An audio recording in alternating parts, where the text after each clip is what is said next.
everybody, and welcome to my very first YouTube video. And today you can see right here that we are ranking all of the Metroid games that are out so far. So, if y'all are unfamiliar with who I am DreadX Varia, a robotic cat streamer, and now YouTuber. And for those who do know me, you all know that I love Metroid a lot. Honestly, my most favorite game franchise ever. And for those who don't know me, well, you know that fact about me now. And honestly, I wish Nintendo would do more with this series, because it's so good. But anyway, without further ado, I'm going to explain how I'm going to rank these. So, we're going to start with timeline order. All the way from Metroid 1, then we're going to move on to the Prime series, then back to the 2D series for at least a little bit, then move on to Metroid Other M, and then we're going to rank the rest. Of course, spin-offs will be ranked, like the Metroid Prime spin-offs, they're going to be ranked with the Prime games, but only after I rank the ones that are canon. So, we're going to start off with Metroid NES. Now, it isn't the greatest in the Metroid series. But, for what it did, especially on the NES, it's pretty solid. It is pretty solid. Like, obviously, it has some flaws, it has some glitches, it has some issues, like, for example, starting with 30 health instead of 99. That could be a big issue if you don't have the Varia suit and you're in Mother Brain's lair and you get hit by a Rinka. So, yeah, pretty much a soft lock right there, but honestly, it's alright. It's alright. And, of course, some of the exploration can be a bit tedious because some rooms look similar. But, again, it's alright. It's still a good entry to the series. It definitely introduced the series well enough. So, I'm gonna say, I mean, it's alright, like... And can't blame me. I mean, it is just alright. So now, I forgot to say something here. After I rank the original, if there's a remake, I rank that right after. And of course, as you know, the original Metroid NES got a remake. And that is Metroid Zero Mission. Wow. Okay. This game is pretty damn good. Like, the way it reintroduces Samus's story and builds more upon it is good. Like, the graphics, good. For a Game Boy Advance at least, but still. Like, the movement, the controls, the mechanics, they feel smooth. And I like how it gives hints without being too intrusive.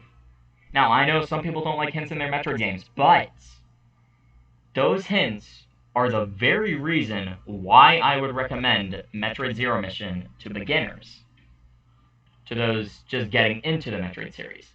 Because you could argue that saying play Metroid 1 first would be a good way to start off the series, but you gotta consider that it actually does have some difficult moments, so.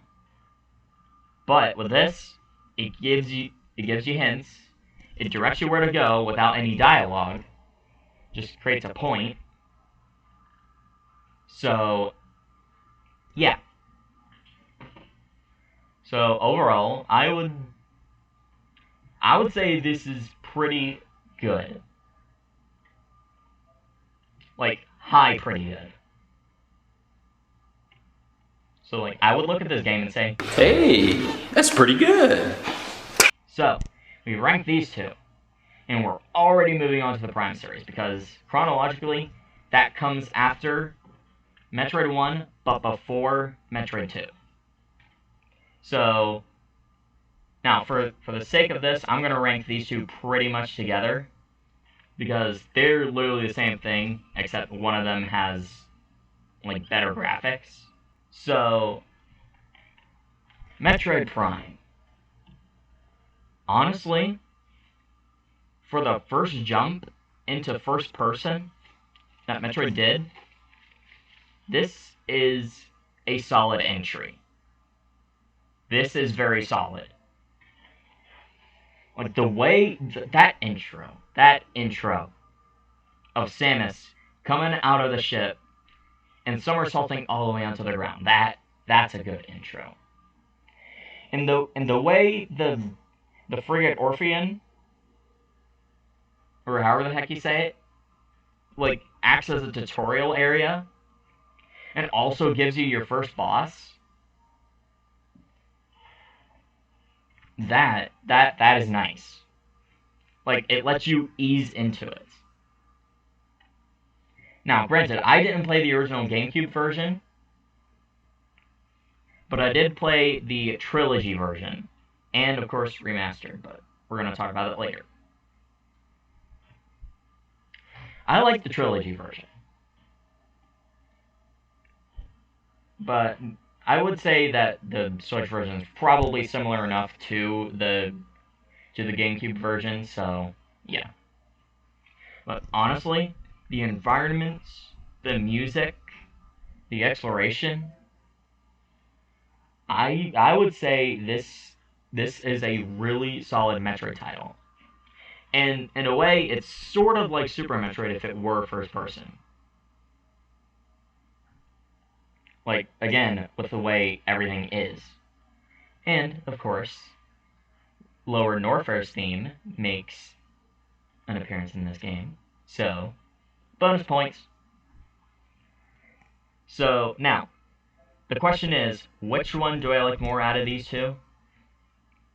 I would have to say this one, the original version, because the graphics have more of like a,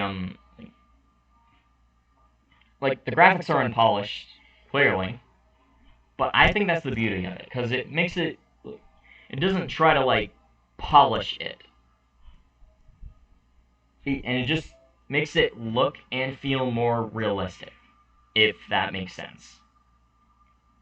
So, technically, I am ranking these two together, but these will go here. I'm ranking Metroid Prime, the original, higher than remastered, solely because of my preference and how they look. They're the same game, pretty much. But my preference of how they look is just that's just me. So, Woo! Yeah, baby. yeah, that's how I feel about this game, because this is a good game. So now we're ranking Metroid Prime 2. Now, you may go after me for this one. You may hate me for this.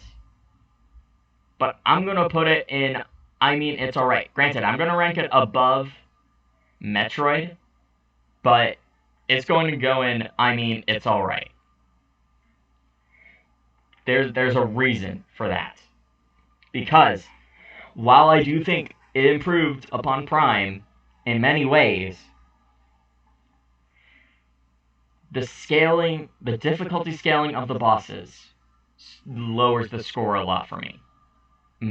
And a big reason for that is because, well, Boost Guardian, obviously. Spider Guardian, definitely. Powerbomb Guardian, definitely. But Emperor Aim.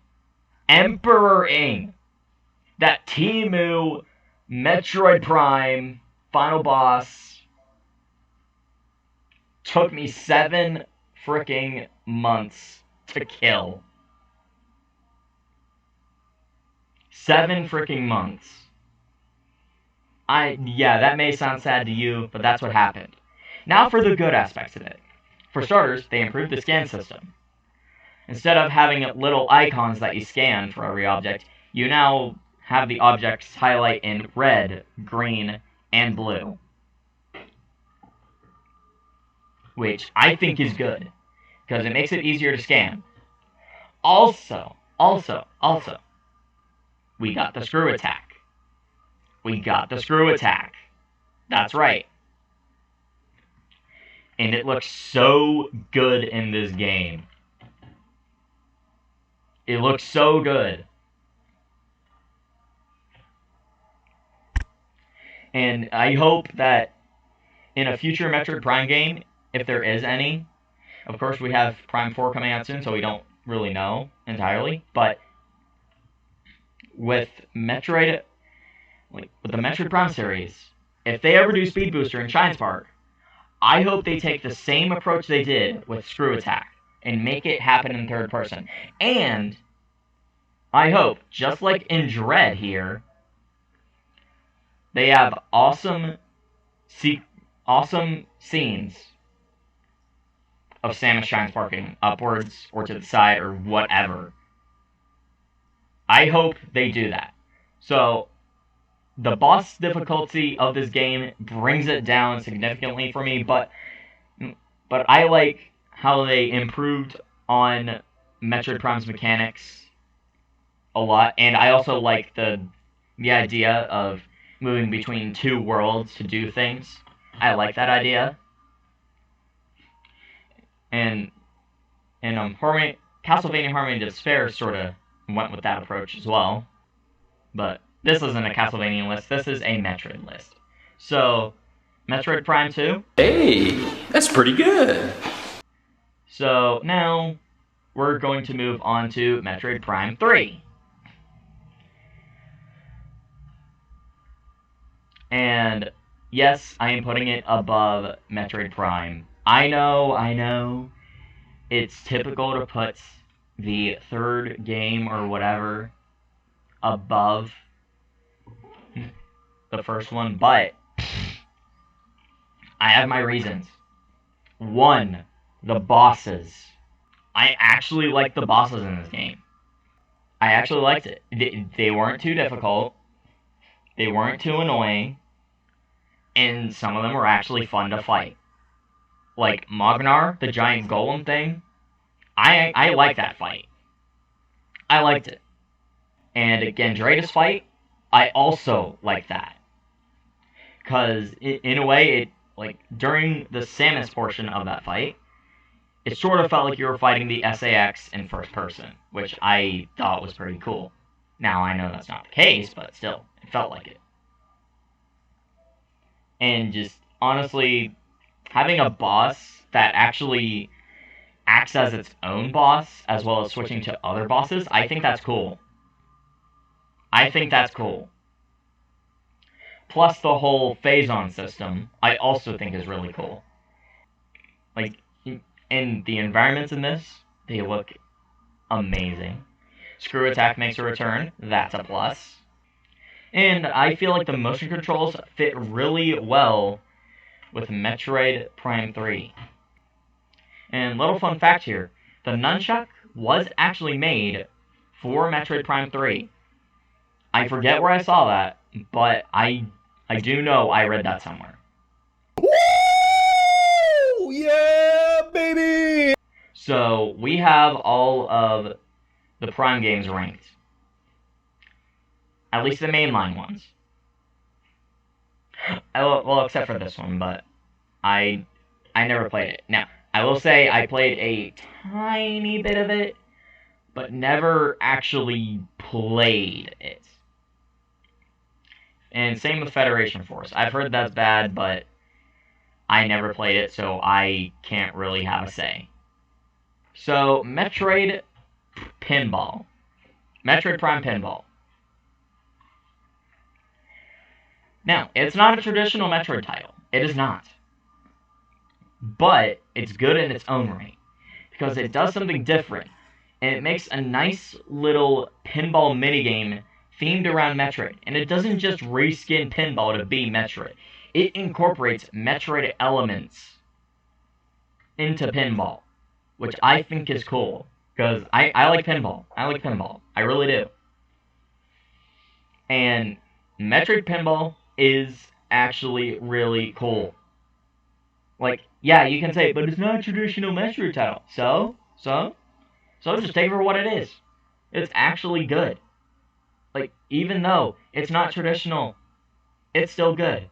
I like it. I like how they made a Metroid-themed pinball.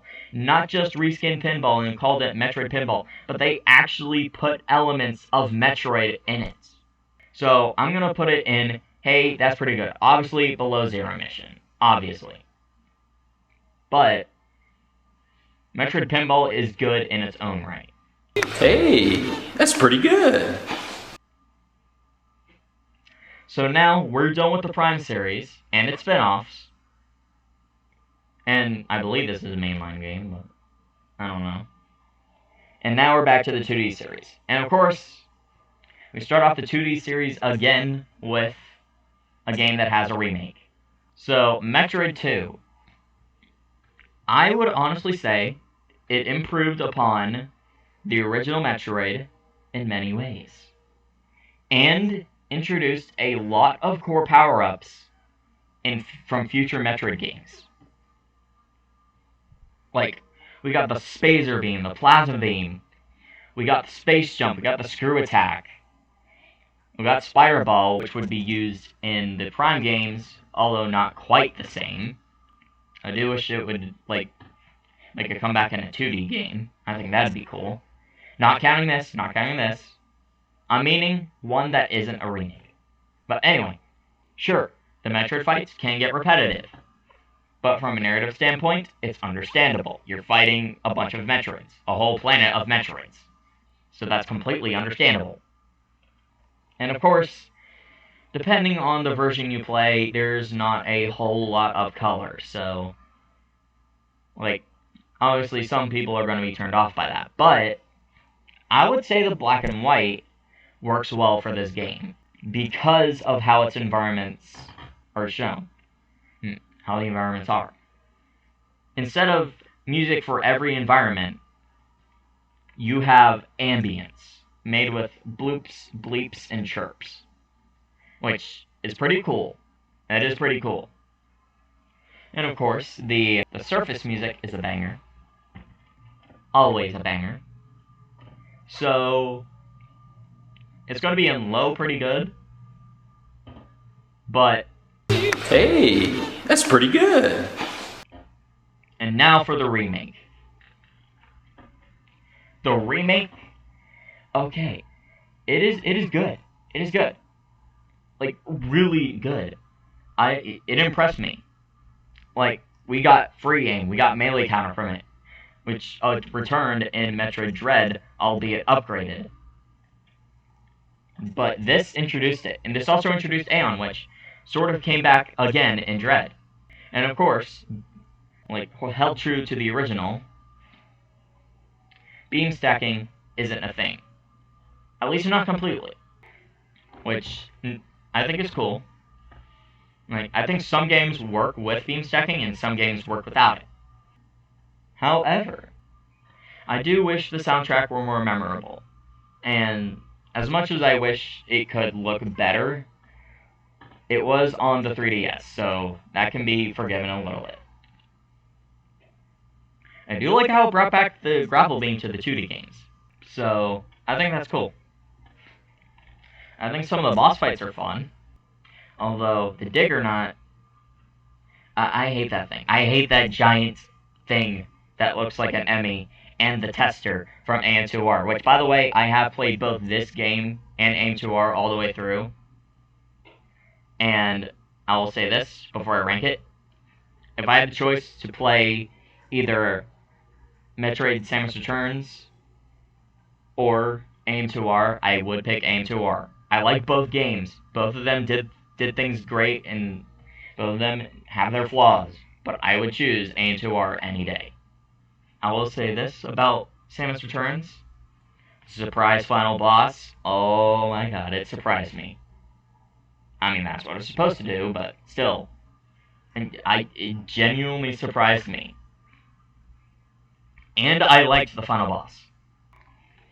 So, I think the Prime games are better than it, but it's pretty close to them. So, yeah, solid remake. Oh, yeah, baby! Alright, so, now, if any of you know me well, you know where I'm going to put this. And for those who don't know, I am a Super Metroid super fan. I am a Super Metroid Blazer. I love this game. I love it. I played it 20 times. I played so many ROM hacks of it. I love this game. The floaty physics, like, make for interesting dynamics. They make for interesting speedrunning strats, interesting glitches and stuff, and beam stacking as well. It also makes interesting glitches, like the murder beam, the space-time beam. The chainsaw beam isn't really that interesting, but space-time beam and murder beam, those are cool. And oh my god, there's so many ways to play this game if you decide to build the skills for it. Oh my god, it's crazy. I have beaten it in under 2 hours before. And I've even beaten it without saving. Now, of course, I have no proof of that because I didn't save, but I've beaten it without saving. This game is so fun, and it's what made Metroid what it is today. It is the best game in the franchise, bar none. I love this game. I will always love this game. And it will be forever a staple on my Twitch channel and hopefully my YouTube channel going forward. So, Perfect. Everything, down to the last minute details. and now, with a perfect game, comes its complete and total opposite. You all know what I'm talking about. You all know what's coming next. Metroid Other M. I will say, I wanted to at least enjoy this game a little bit. But the fact that it relies so much on the sense move, to the point where even the Metroid Queen relies on it. I don't care about giving spoilers. This game sucks. I don't recommend you play it, unless you're a masochist. At the start, I will say this, at the start, I thought, this game can't be that bad. But I was wrong the more I played it. I proved myself wrong. Like, I can deal with the narrative-heavy moments. I can deal with the Where's Waldo sections.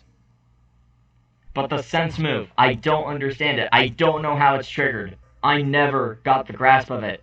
And that's why I couldn't beat the Metroid Queen. I wanted to beat this game, just to say that I did. And just so I can properly voice my opinion on it. But I would say I played enough of it, all the way up to the Metroid Queen, to voice my opinion on it. And oh my god, this game, it starts out okay, but it becomes bad the more you play it. The only good thing, the only real good thing about this is the Ridley fight. I liked the Ridley fight. Even though, from a narrative standpoint, again, it sucks. The fight itself, I actually liked. And that's partly because I am a Ridley fan. But, damn it, this game... It's the biggest piece of dog shit. And if you think about it, this game is pretty much Fusion, but with worse execution. It has elements similar to Fusion, but it is just worse execution. And speaking of Fusion, we're gonna calm down and go right to Fusion. Okay, so, I will say it, not the greatest Metroid title. It is actually pretty good. I like it. Movement feels a little clunky. The game is railroady. But some of the bosses are fun to fight. Some of them are not. But I would say most of them are fun to fight. And of course, bonus points for Ridley X. If you know, you know. I like how it actually fixed up the spacer beam and made it the wide beam. In my opinion, okay, I'm gonna go back to Super Mario for a second. What I do hate is that the spacer beam is just one, like, instead of 3 separate shots, it's just one single shot that's wide, and if the center of it is destroyed, then all of it's destroyed. That's what I don't like about it. Now, you could say, but this was on the Super Nintendo. But no. If you recall, we got the spacer in Metroid 2. The original Metroid 2. And it was 3 separate shots. So, Super Metroid, you have no excuse. You're still perfect. But your spacer beam could use work. But overall, like, the bosses, the abilities, the way you get your abilities back, I like that. I like that. And I like the story. I like the story of this game. So, overall, I'm going to rate it right below Zero Mission, but above these two. Because, Hey, that's pretty good. again, I like Zero Mission better because it's less railroady and it has a lot of opportunity for sequence breaks. You can literally get 9% completion on Zero Mission. Whereas this, there's no sequence breaks at all, sadly. But this is still a good game. I do wish the SAX were better, though. Anyway, we are down to the final game in the series. Metroid Dread. This game took nearly 2 decades to come out, but I would say it's worth the wait. Because we got the best Samus, both gameplay-wise and narrative-wise, because she moves fast, faster than any Metroid game has let her move before. She moves so smoothly, it looks like she pretty much knows her environment without even knowing the planets. It's really good. Now, the music could be a bit more memorable, but I will say it is a step up from Metroid Samus Returns. And yes, these are made by the same studio, for those who didn't know. The abilities are cool. The story is cool. The environments, they look cool. Aside from, of course, the actual platforms and terrain that you move on and stuff. I wish it weren't so, like, void-ish. But this game, still pretty good and a close second to Super Metroid in my opinion. I will say that Dread Mode is Dread Mode, but that's its own can of worms. That's its own can of worms. I also like how this is the first one to actually give us a boss rush. I am a sucker for boss rushes, and this one gave us a boss rush. So being able to fight Corpius, Kraid, all of them in order, that's what I like. And it even includes the final boss as well, which to my knowledge, no other boss rush has ever done. At least not to my knowledge. Not to my knowledge. If there is, comment down below. But this game is damn near perfect. Close second to Super Metroid. Perfect. Everything, down to the last minute details. And with that, my Metroid ranking is complete. This is my final ranking. This is my final ranking right here. I am satisfied with it. I am not moving anything. Especially not this. Especially not this. It kind of makes me wish it was down here, but overall, this is my final ranking. We got 2 imperfect. We got, I'm going to say, 3.5 in Woo Yeah Baby. However, we've got 4 in Hey, That's Pretty Good. We got 2 in I Mean It's Alright. We got one, and it's the biggest piece of dog crap, and we have two that I've never played. So this is a good list. I'm satisfied looking at it, and I'm satisfied with how it turned out. But anyway, thank you guys so much for watching this video. And I will see you next Saturday. Okay, I'm gonna say the Saturday from when this video was filmed. This video was filmed on August 2nd, 2025. So the Saturday after this video is when I'm gonna see you guys for my stream. Bye.